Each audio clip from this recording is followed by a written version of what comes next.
How did Lieutenant Surge end up as a Pokemon smuggling criminal? He's a gym leader and army veteran with seemingly a lot to lose. Was it power? Money? A persuasive voice in his ear by a notorious criminal organization? Well, let's look into it. Residing in the Kanto region, Lieutenant Surge is the electric-type specialist gym leader of Vermilion City. He's also the real trap master in the Pokémon series, probably because he's got PTSD and god damn it, this makes no sense.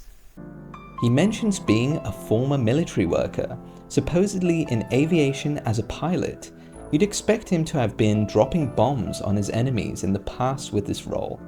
In the games, when you challenge him, he doesn't mention bombs, but he does talk about how he zapped his enemies into paralysis during the war, possibly threatening to do the same to you.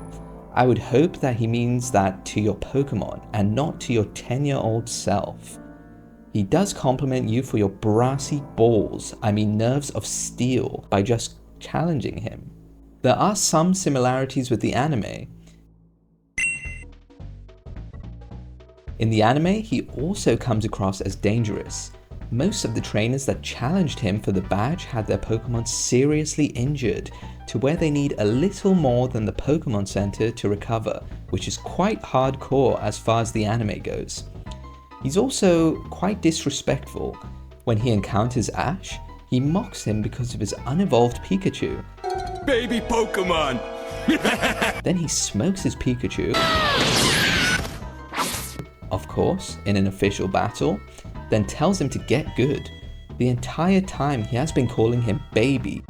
What could a baby like that do? Wrong, baby, baby, baby. Quit it! Okay, baby. And he does so to every trainer prior to getting his badge.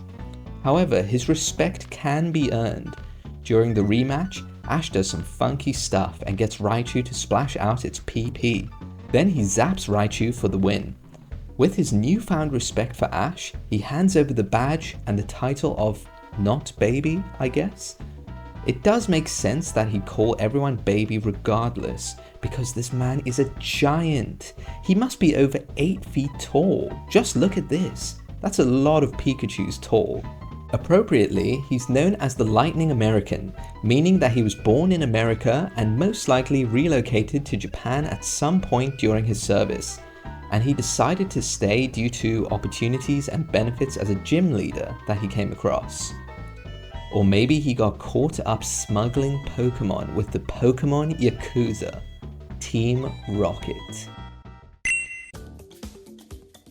In the Pokemon Adventures manga, he's revealed as one of the members of the Team Rocket triad, along with Koga, mentioned in the last episode, and another character which the next episode will be about. Red sneaks onto the SS Anne ship, true Metal Gear Solid style, and gets caught and kicked off. He meets the chairman of the Pokemon fan club. They head to the fan club building and they become friends in a way. The members start discussing their Pokemon being abducted at the same time every month, specifically one member's Execute and the chairman's Abra. Red finds out that the Vermilion City gym leader, Lieutenant Surge, uses the SS Anne to transport things from Vermilion to Cinnabar Island. Big things, like maybe Pokemon not in their Pokeballs. I don't know. Red sneaks on the SS Anne again to investigate. He picks up a Pokeball, which is actually a Voltorb. Who does that happen to? Definitely not me, in the power plant, or in the Team Rocket hideout, right? Well, it zaps his Poliwhirl and surprise, surprise, Lieutenant Surge comes in with a quick science lesson and teaches Red that water conducts electricity. So now I guess he's a teacher too. Lieutenant Surge reveals himself as not a thief, as he's not stealing the Pokemon. He's just freeing them from their pathetic lives while making a quick buck, by firstly stealing them. Lieutenant Surge calls his chained slave Electabuzz to try and kill Red, but Red uses his mastery of the dark arts to dodge everything, use his unconscious Poliwhirl to freeze his opponent's ankles, then smash a Pokeball on the floor to create smoke and disappear? I have no idea either. Surge's traps of magnetons and whatnot attack Red, causing him to let go of Poliwhirl, who's unconscious again. What is going on? He's just randomly shifting between conscious and unconscious states.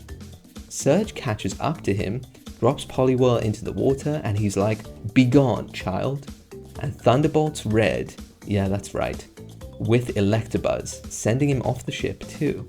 Surely the main character has lost now. Nope. Poliwhirl had evolved out of desperation, like a true Super Saiyan, brought itself and Red back onto the ship and destroyed Electabuzz with the good old seismic toss, the Charizard special. Lieutenant Surge hits him with the classic, sorry, I left something in the oven, be right back. So Red understandably lets him go. Red falls through a trapdoor in Sylph Cove. Who could be behind traps? The Trap Master, Lieutenant Surge, wearing electrodes, Voltorbs, and Magneton, protecting him from electricity.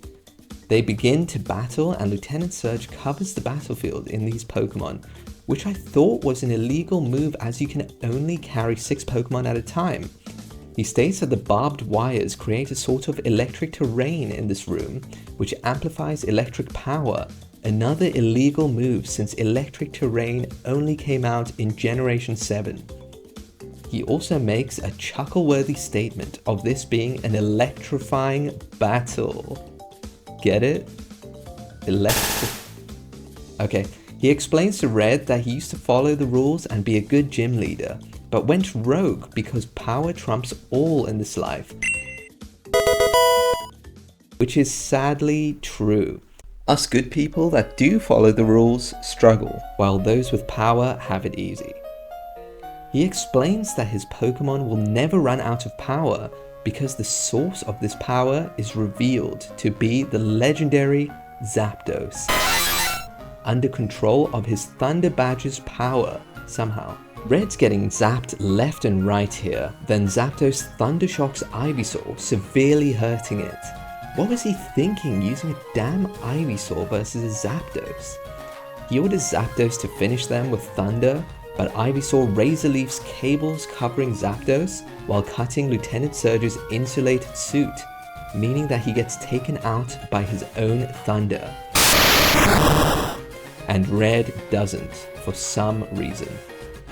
Anyway, Red loots him for his badge and gloves, then skedaddles out to help Blue in his battle with Koga.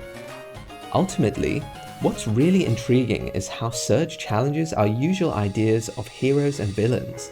He's former military, so we should see him as a hero, but he obviously has his demons, which resulted in him turning into a villain.